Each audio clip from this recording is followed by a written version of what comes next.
Well, greetings and welcome to Healthcare Leadership Live. My name is Mike Lyons, and I am the guy behind Healthcare Leadership Live.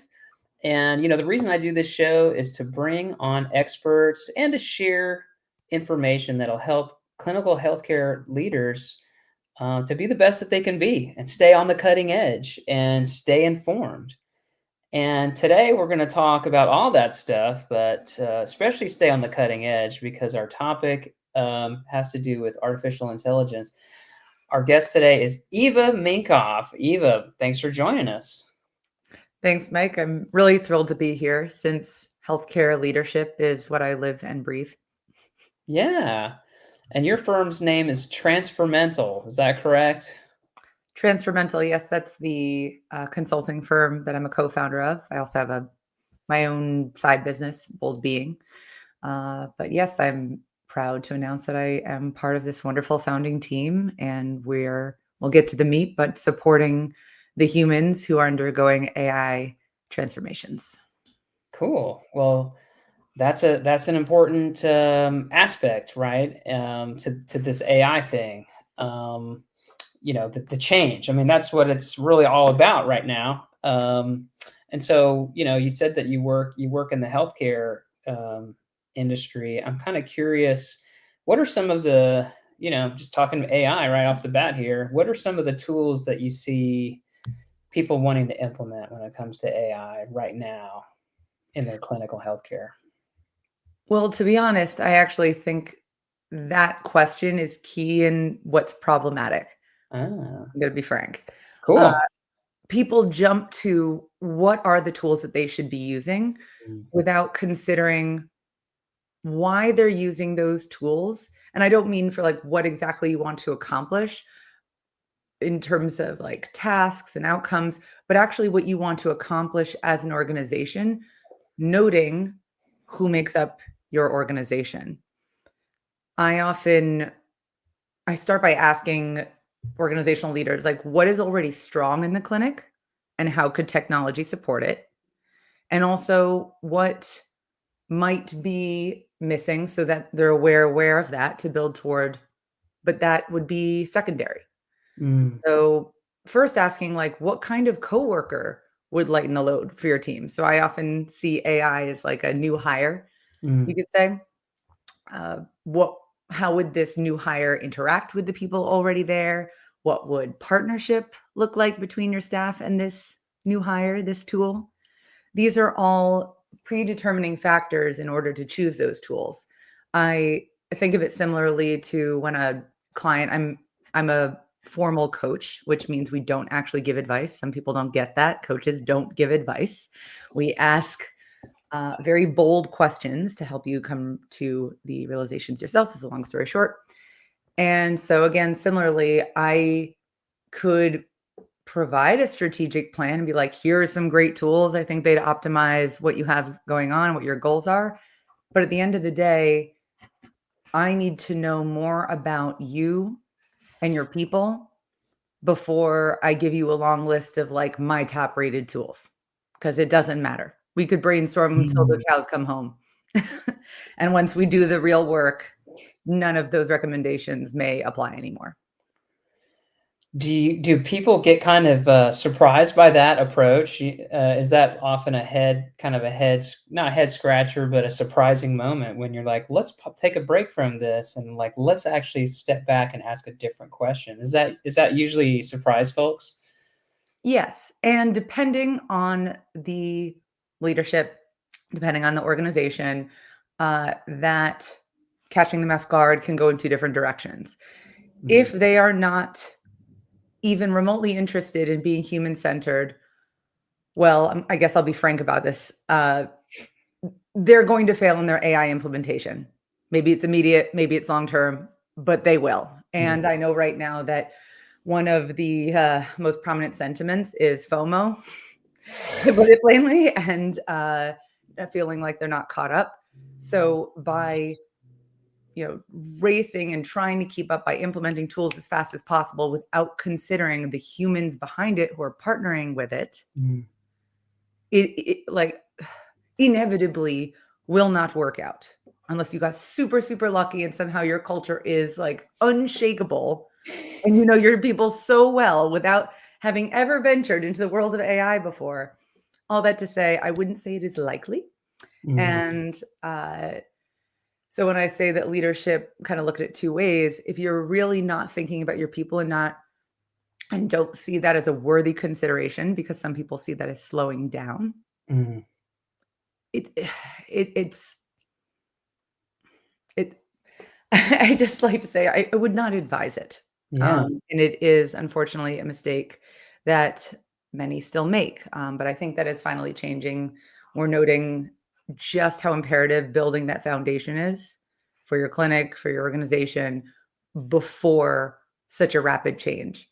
Um, and I'll just make one note before we go any further. I'm using the word transformation. A lot of that word is being thrown around all over the place right now. And I want to give a very, very simple definition so we have context for this. Transformation is not change. It is not improvement. It is not enhancement. It is something completely new. I say it's not like a circle that became a bigger circle. It's like a square that became a triangle. And we are inevitably in a time of transformation because this is change at such an accelerated pace that in order for humans to adapt and thrive, it requires just a shift in how we are showing up as professionals and as people. Okay, there was a few nuggets in there that kind of stimulated my brain. So first of all, as an HR professional in clinical healthcare, I'm loving what you said about, putting the people first and putting the people at least first in the process, thinking about things from a human-centric perspective. I wonder, I guess there are people out there that just never get that, right? They never get that. They never think about it, and they go down the road and they crash and burn. That kind of sounds like what you were suggesting there. Yeah, don't like to always be so harsh or presumptuous. I'm just going to lay it out there. How I'm feeling right now. I'm feel like being straight with people. Yeah, just lay it out there. And then the other thing I was thinking is, transformation. What I was conjuring when you were talking was kind of like the caterpillar to the butterfly kind of a thing. And it's like, how did that even happen? Like, I couldn't have even imagined where we were going to get from where we started. And so, I don't know, maybe is there an example that you can think of how that might look to someone who's saying, I can't even picture where this might go? I was just thinking that I would go from writing a document in 10 minutes to writing it in 2 minutes. Like, that's not transformation. So can you give maybe an example of what that might look like to wrap my head or my small brain around? Sure. And just to use another framing that I've liked also in coaching, so transformation like in individuals, I think of it as unrecognizable. Wow. Now, I said transformation is not change, but to simplify, you can think of it as like micro changes over time to the point where if you look at from point A to point B or the other side, you are unrecognizable. Your role is unrecognizable. The way you run your clinic is unrecognizable. And there are so many ways that looks. I mean, even thinking about the common use of ChatGPT. For most people who use it on a regular basis, probably throughout their day, their workday is unrecognizable from what it used to be. I think I can pretty firmly say that. I know mine has been. I like to practice what I preach, and so I use AI a lot. And therefore, if we aren't simultaneously adapting, transforming ourselves to go along with what externally is transforming, we're going to get lost in it. Okay. Yeah, I was actually just having a conversation with Perplexity earlier today, just to give an example from my life. And actually, this wasn't even a business application. It was my personal finances. I was trying to get the app or the AI to help me categorize my personal financial, expenses. And I was having a conversation, I was saying, "Hey, do this, do that," and I was trying to figure out how to put it in the right language. And I could have never imagined, 6 months ago, a year ago, sitting there talking into my computer and giving it instructions like it was, an employee. And I was, believe me, much more direct and rude, I guess, with the AI than I would with an employee. But it seems to like that better. Um, and so I guess my next thought is, if you are going to embark on a transformation and you want to put people at the center, I don't know, what is a step that you might want to think about doing with your people? I know you said, like, think about what kind of person would you want to hire, but if we're thinking about just the people in the organization, what to get them ready for transformation, what is something that you might want to do? Hmm. I think of it like teaching a child to swim. Mm,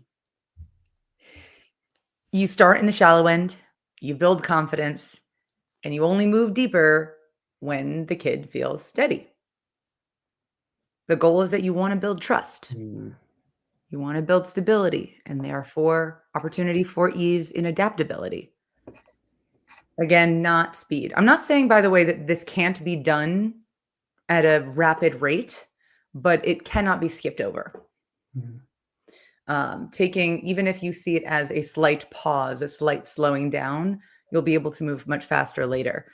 So, all that to say, how small can you start so people feel safe trying something new?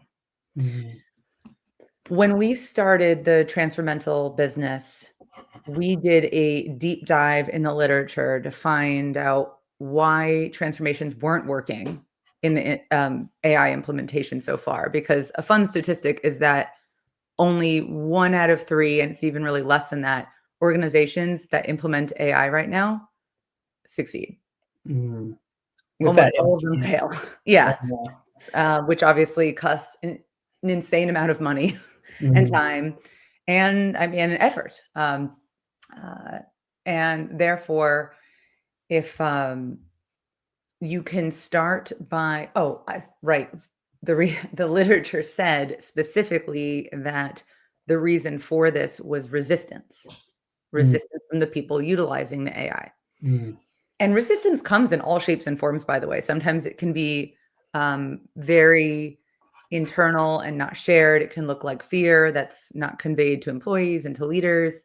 But it can also look like uh, fighting back and mm. outbursts and uh, almost boycotting AI. Like, there's so many different forms of human resistance, Yeah. and it's really coming to an all-time high during this new era, this age of AI. Mm, Uh, so that's why I'm really just harping on the baby steps, if you will.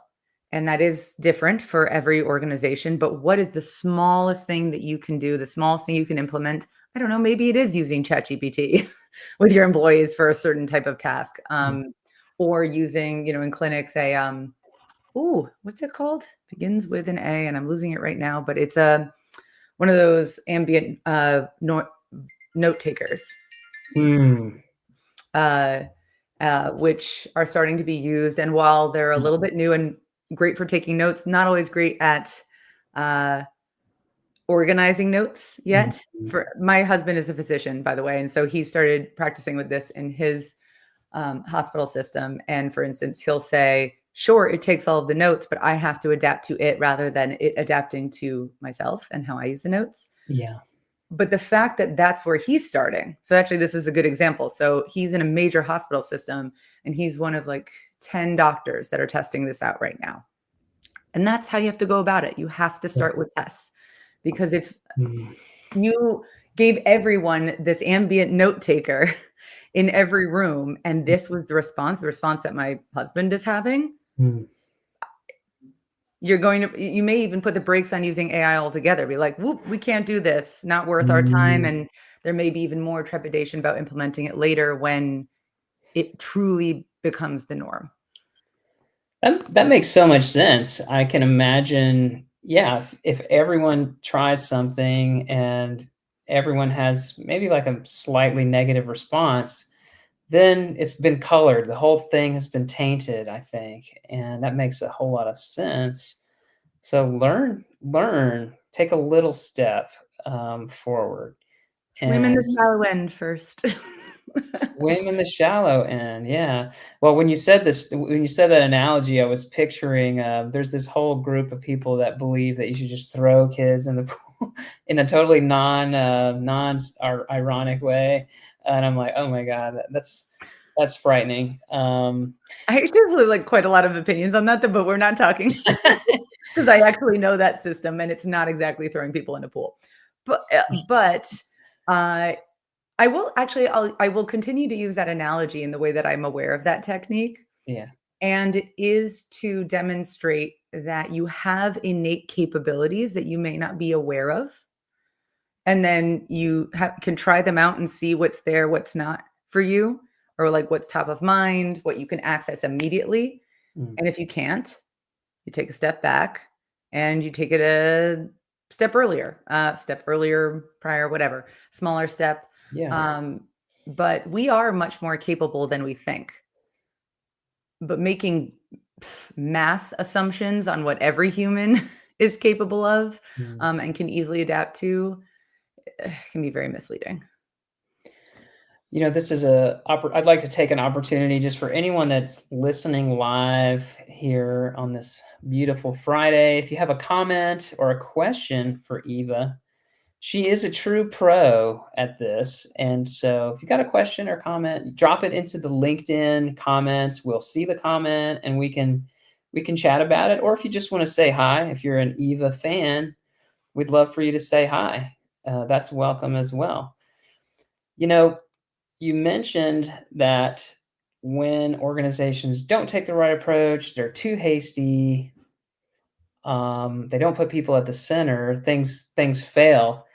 But I was wondering, like, what does that look like? What does failure look like? Because I can think about some consequences that could have many different consequences. So, what are some of those consequences of failure, so we can paint a good, scary picture for people so they will not make that mistake? Oof. Well, I'll first share where some of the particular pitfalls come Mm, from that gap. okay. Um, 'Cause I think that's just important to clarify a little bit further. Uh, People rush because everyone's feeling behind, as I said. Teams don't talk openly about confusion or fear. Individuals don't talk about confusion or fear. Leaders certainly don't talk about confusion or fear, Mm, which is problematic in terms of relating to their teams. mm, Um, as I said, FOMO, fear of missing out, really leads.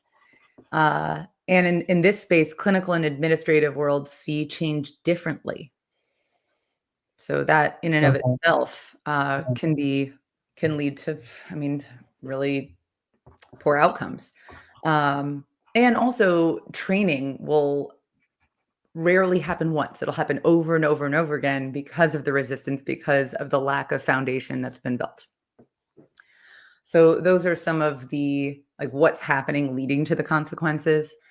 Uh, and I mean, I mentioned it earlier, but truly, we're talking about usually months, sometimes years, even at this point, of a loss in or an underutilization of.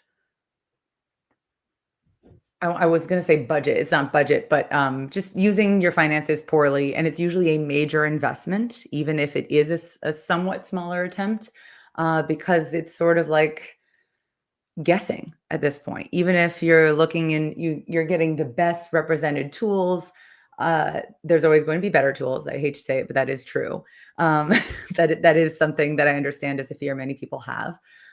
So there. What's coming to mind, I'm sorry I'm hesitating so much, is ironically, the mental load cost is tremendous.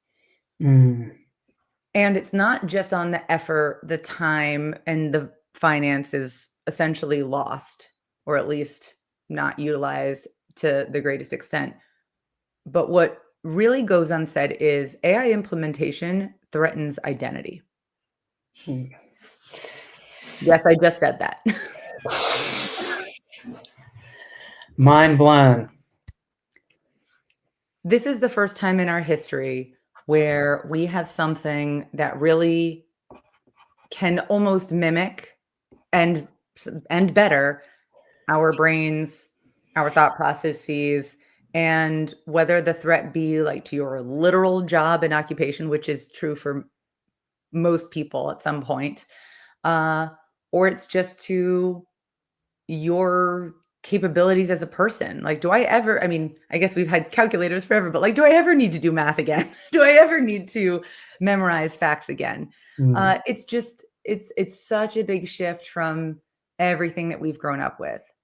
And what we almost every person considers to be at least one or a few of their skill sets. And that's coming from someone who I would say thrives in the soft skill set arena. And still, even for me, I think to myself, there are AI coaches out there, there are AI therapists. Mm. Major disclaimers there that I won't go into right now. But you know, when I realized what we were about to embark on, this new age of AI, I thought to myself, "Oh yeah, I chose a profession that isn't going to be affected by AI." Wrong. Like, big spoiler for me. And so I've decided to embrace it, and I actually have like an AI sidekick coach that I use. Mm. Um, but there are things that I know I'm going a tiny bit of a tangent here, but there are elements that AI can never replace, like human connection. And since Mm. we're talking about the healthcare space in particular here, that is actually our greatest asset. I Mm. think of connection as like the new clinical currency. No matter what AI replaces in terms of your actual tasks or the definition of your role as a clinician leader, really any point, any um, role in healthcare, it will never replace your ability to be with other humans in whatever that means for your role. AI cannot automate that. It cannot replace that. Mm. I mentioned my husband earlier. He's a pediatric gastroenterologist. He does a lot of endoscopies, colonoscopies. At some point, and maybe not too far from now, that will likely be replaced by robots. It's already kind of like a video game. But who he is with his patients, being with them in pain and discomfort, including emotional pain, is imperative to how that care unfolds. Even saying something as simple as, and I think as powerfully as, I believe you, especially when it comes to like functional pain that's not easily diagnosable by a test or a scope. I don't even remember why I got on this topic, but I just really care about this particular use case for AI as well as what Mm. will continue to differentiate us. Yeah.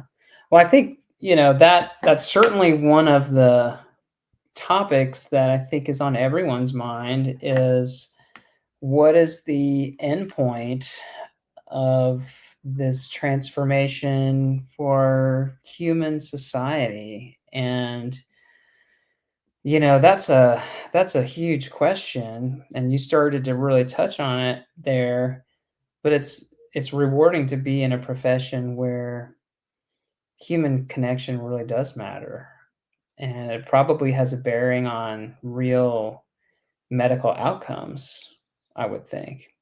Oh yeah, there's like endless research at this point that I've collected on how communication, connection, the dynamic between, let's just even say, a doctor and a patient Mhm. influences outcomes.